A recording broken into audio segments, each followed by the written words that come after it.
एक छोटा सा गांव था, वहां पर एक आदमी पहाड़ पर पत्थर तोड़ने का काम करता था। उसको अपनी जिंदगी से कोई गिला शिकवा नहीं था। पूरा दिन वो काम करता, मेहनत करता, दिन के एंड में जो थोड़ा बहुत पैसा मिलता वो जा करके अपने परिवार के साथ में थोड़ा सा टाइम स्पेंड करता और चैन से सो जाता। तो एक दिन रोज की तरह वो अपना काम खत्म करके अपने घर की तरफ जा रहा था, तो रास्ते में चलते चलते उसके मन में ख्याल आया कि ये भी कोई जिंदगी है कि सुबह से शाम तक मैं पत्थर तोड़ने का काम करता हूँ और एंड में मेरे को थोड़े से पैसे मिलते हैं, जिसमें मुश्किल से मेरा और मेरे परिवार का गुजारा हो पाता है। काश कुछ ऐसा हो जाए कि कहीं से मुझे कोई ऐसी शक्ति मिल जाए कि जो भी मैं चाहता हूं वो सच हो जाए। वो अपने घर पर गया, उसने खाना खाया, लेकिन उसका ध्यान खाने की तरफ नहीं था, उसके दिमाग में यही ख्याल चल रहा था। उसके बाद में वो यही सोचते सोचते सो गया। फिर नींद आने के कुछ देर बाद उसको एक सपना आया। सपने में उसने देखा कि रोज की तरह वो अपना काम खत्म करके अपने घर लौट रहा था। रास्ते में उसने एक बहुत ही बड़ा घर देखा और उसके मन में आया कि काश ये घर मेरा होता और मैं इसका मालिक होता। और उसके ये सोचते ही वो उस घर का मालिक बन गया। उसको यकीन ही नहीं हो रहा था कि जो उसने सोचा वो बन चुका है। लेकिन उसकी खुशी ज्यादा देर नहीं टिक पाई, क्योंकि उसको एकदम से एक शोर सुनाई दिया। उसने अपने घर के बाहर देखा कि बहुत बड़ी रैली निकल रही है, जिसमें बीचों बीच एक पॉलिटिशियन है जो ऐसे ऐसे हाथ हिला रहा है, और वहां पर जितने भी लोग खड़े थे सब उसके नाम के नारे लगा रहे थे, उसके आगे हाथ जोड़ करके खड़े थे, सब उसको देखने के लिए तड़प रहे थे। तब उसको यह एहसास हुआ कि मैं कितना छोटा हूं उसके आगे। और फिर उसके अंदर से एक ख्याल उठा कि काश मैं ये पॉलिटिशियन होता और मेरे पास भी इतनी ही पावर होती जितनी कि इसके पास में है।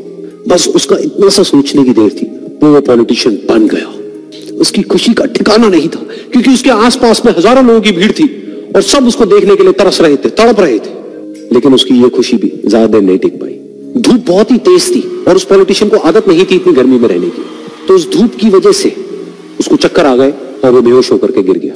फिर उसको एहसास हुआ कि ये पॉलिटिशियन सबसे ताकतवर नहीं है, ये जो सूरज है ये सबसे ताकतवर है। और उसके मन में आया कि काश मैं ये सूरज बन जाऊं तो मेरे आगे कोई नहीं टिक पाएगा।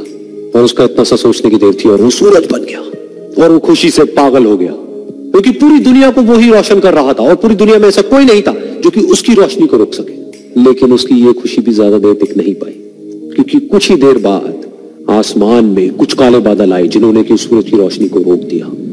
फिर उसको एहसास हुआ कि इस दुनिया में ऐसा भी कोई है जिसमें दम है उसकी रोशनी को रोकने का।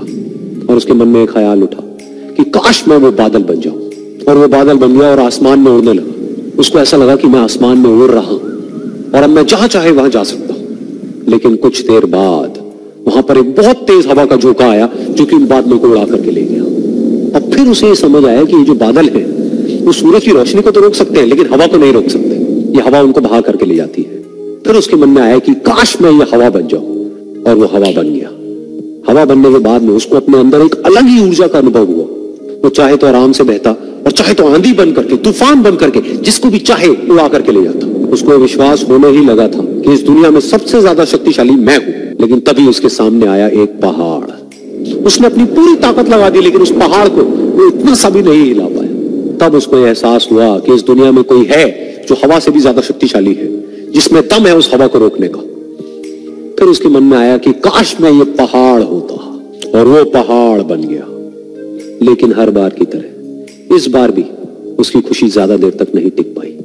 उसको एक जानी पहचानी सी आवाज सुनाई दी और साथ ही साथ उसको दर्द होने लगा, जैसे कि कोई है जो उसको तोड़ रहा है, उसको मार रहा है। तो दर्द से वो चीखने लगा और उसके मन में आया कि काश मैं वो बन जाऊं जो कि इस पहाड़ को तोड़ने का दम रखता है। लेकिन इस बार उसकी ये ख्वाहिश पूरी नहीं हुई। वो रोने लगा, चीखने लगा, चिल्लाने लगा, उसने अपनी पूरी जान लगा दी, लेकिन इस बार वो नहीं बन पाया। उसका दर्द बढ़ता ही चला जा रहा था और दर्द की वजह से एकदम से उसकी नींद खुली और सामने शीशा था। उसने शीशे में देखा और उसको समझ आया कि सपने में मैं वो क्यों नहीं बन पा रहा था जो मैं बनना चाहता था, क्योंकि असलियत में मैं वो ही हूं।